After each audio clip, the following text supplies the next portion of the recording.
This video is made possible thanks to people like you. Thank you for supporting me throughout the year. Sometimes I don't know what we've done to deserve a year like 2023. You can maybe suggest that this is the year where COVID-19 disruptions were shrugged off and studios could get on with making the video games that were stuck in the pipeline, but whatever the reason, I can't quite remember a year like it. It felt like every other week there was a major release that was setting records and filling pages of the internet with a horde of glowing reviews. It makes my job today both incredibly hard and surprisingly fun, because I have to take the best 10 games of the year from a shortlist of, honestly, anywhere between 40 and 50 games that have a genuine case to be on here.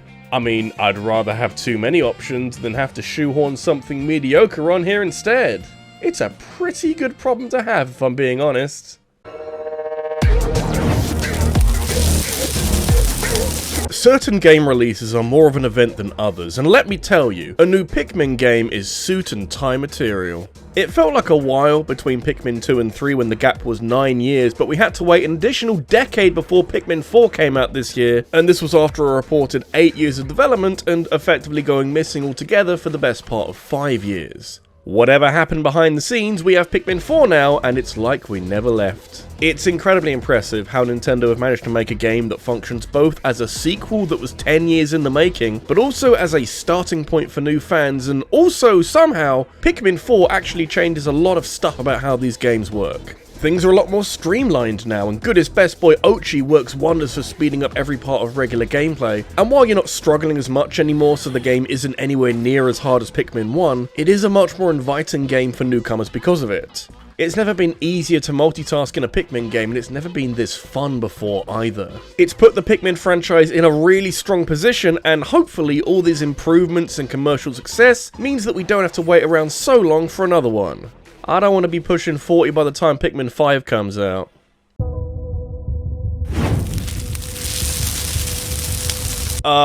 Dave the Diver is not an indie game. I know it looks like an indie game and was nominated as such for the Game Awards, but it was funded by a large publisher, and they themselves have said that while the studio that made the game was small, it's not exactly an independent creation. None of this matters, by the way. It doesn't make Dave the Diver anything other than an excellent video game, one that sucks you in with devilishly addictive gameplay and never lets you go until you've squeezed every last drop of enjoyment out of it. Dave the Diver is incredibly endearing as far as an adventure goes, one that isn't satisfied with being a restaurant management simulator or an underwater adventure game and decides to be all things to all people. And usually that would be a terrible idea, because I don't know if you've played a video game before, but usually the best games end up being the best games because they do one thing really fucking well. Dave the Diver don't give a shit though, so every little part of this game is not only executed really well, but it's done with such a fun style that I play it with such a dirty smile on my face. It's goofy as hell and very unserious, which I think works kind of perfectly with the plate spinning act this game is going for, and it helps stop all of this from feeling too overwhelming. Because there is a lot going on, which of course gives you a lot of game to play, but it also underlines the fact in giant bold letters that, yeah, no way is this an indie game. This smells of budget.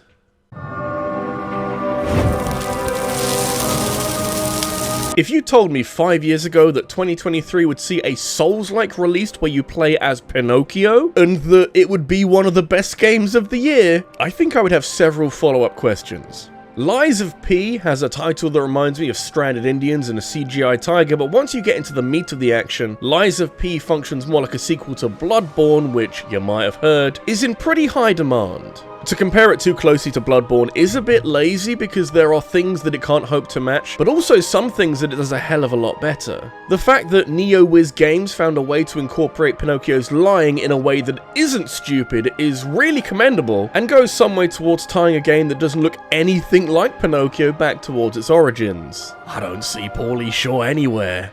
When can I leave to be on my own? The weapon customization is where Lies of P shines so brightly that it soon distanced itself from Bloodborne. There's a lot of combat to get through in this game, and a lot of it is brutally difficult, so it's important that you have some method of control over the situation, and damn, there's 30 different types of weapons with 100 combinations to mess around with. This does wonders for player choice and helps to keep the combat fresh and exciting, so long as you're willing to shuffle your weapons around from time to time. Honestly, after something as massive as Elden Ring last year, a more confined adventure like Lies of P is so welcome, regardless of its lack of official connections to Soulsborne. Yes, there's a sequel on the way. Let them make it a Cinderella game with glass slipper weapons. Remakes are a risk at the best of times. When you're remaking a game as historically amazing as Resident Evil 4, it is a gigantic understatement to say that the pressure is on. The smartest move was Capcom drafting in some key staff who worked on the Resi 2 remake, since that conversion went considerably better than the Resi 3 remake, and so Capcom had all the ingredients in place to somehow improve on one of the most influential games of the last 20 years. So maybe the brief was less about improving on the original and instead simply updating Resident Evil 4 so that it can feel as good and as important as it did 18 years ago? Well, that would avoid some difficult comparisons, and besides, this way it lets the remake have its own identity and getting away with making some significant changes and improvements. Ashley is nowhere near as annoying as she used to be, which gives her more of an appeal in the story, and she's also a bit more robust so she doesn't die quite as often as before. Combat is a lot more interesting with more focus given to the environment so that you can better interact with them to take out enemies, which is something that all of the remakes have done, but you really feel it when exploring rural Spain. Incidentally, the next remake on the block would be Resi 5, and it'll be fascinating to see how the dev team handle remaking a decent game as opposed to one of the best games of all time. There's a bit more to do.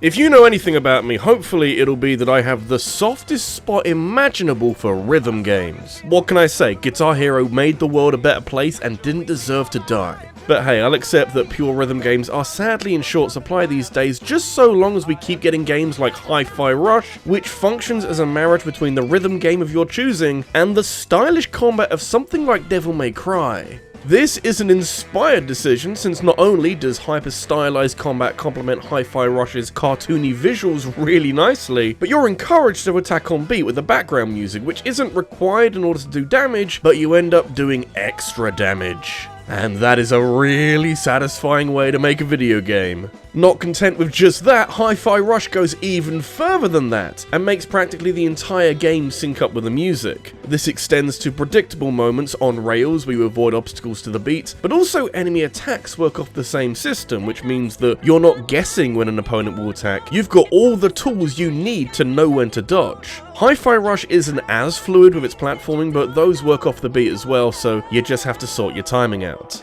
All of this is presented quite plainly to begin with, but later enemy encounters ramp up the difficulty and number of foes on screen, and it can get incredibly hectic without feeling cheap or unfair.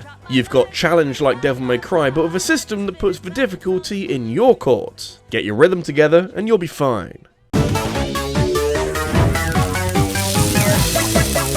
It took nearly 40 years, but this year Nintendo finally made a Mario platformer that demonstrates what a life of eating mushrooms you find laying around the place would look like. Super Mario Bros. Wonder is the shot in the arm that 2D Mario games have needed for ages. At a time when indie platforming was starting to embarrass Nintendo's mascot of all of their relentless creativity, Mario came roaring back with so many stages that showed that there was still a place for 2D Mario games all these years down the road. The Wonder Seeds are more exciting than the last 10 years of 2D Marioing combined, except maybe Mario Maker, that was pretty cool. It can be a tad predictable to find these seeds in every level and trigger their bonkers effects, but this would only be a problem if the level design wasn't as wonderfully creative as it is, even without the Wonder Seeds going buck fucking wild for a little while. I want to say that I want to see more sequels, but I feel like we need to exercise a tad bit of caution with that, considering how the last chapter of 2D Mario platforming went, so maybe instead we just start making genuinely engaging 2D platformers instead? Or we can keep making more of this, but call them different versions of Wonder. Give me Super Mario Bros. Wonderful any day soon.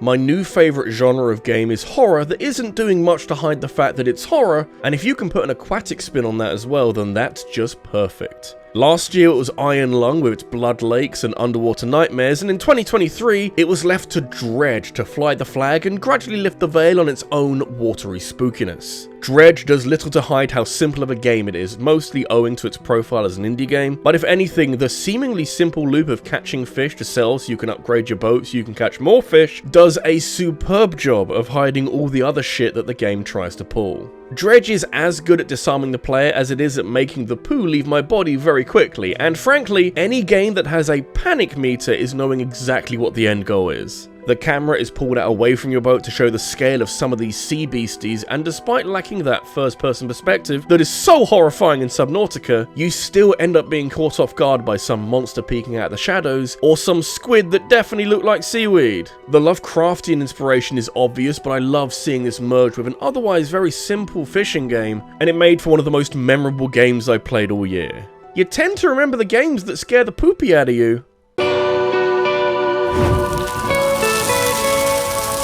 If Hideo Kojima is off doing his own thing with his own studio, then we're going to have to rely on a different artistic mind to create video games as an outlet for their more insane thoughts. 2023 confirmed that that mantle may well belong to Sam Lake after Alan Wake 2 stuck out as one of the most creatively ridiculous games I've played in recent memory. It's a survival horror game in roughly the same way that Metal Gear was stealth-based espionage. Yeah, but I feel like that's flattening out an experience that has some savage lumps and bumps to it. There's scares and creepy moments for sure, and for the record, Alan Wake 2 does an excellent job being a horror game when that's the focus. It's incredible to see among all of the other ridiculous things that this game does the rest of the time, but I admire that there is actual structure to all this madness so that the weirder moments stand out a bit. Alan Wake 2 is a creativity powerhouse, overflowing with moments so memorable that I have had several very strange dreams after playing this game, and my hope going forward is that Sam Lake is given the wider recognition that he deserves, and a healthy budget to back that up.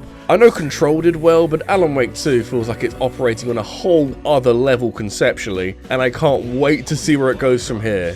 I need more games to randomly burst into song. Do it in the next Call of Duty. What do you have to lose?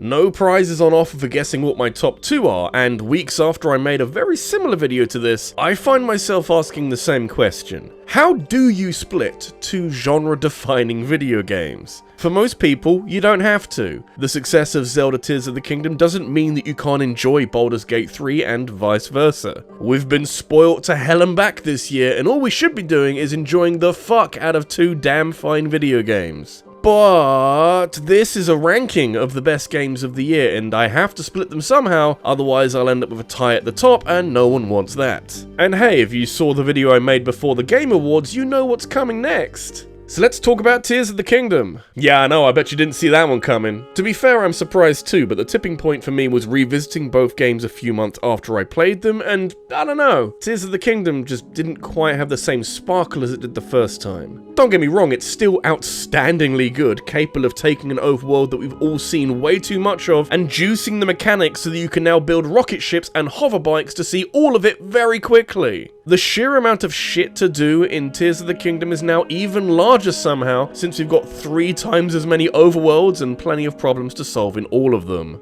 The story is still weirdly detached from your actions, but the characters themselves are really strongly defined. And I want to see a Zelda and a Ganon this good in future games. Like, if there's one takeaway from this era of Zelda games that isn't that nearly 2,000 Korok seeds is way too fucking much, it'll be that the writing standards have gone up substantially in these games. I do think we need something new though. Tears of the Kingdom was a little tricky to come back to because I've seen this Hyrule a lot over the last 6 years. Sometimes you gotta roll the dice again.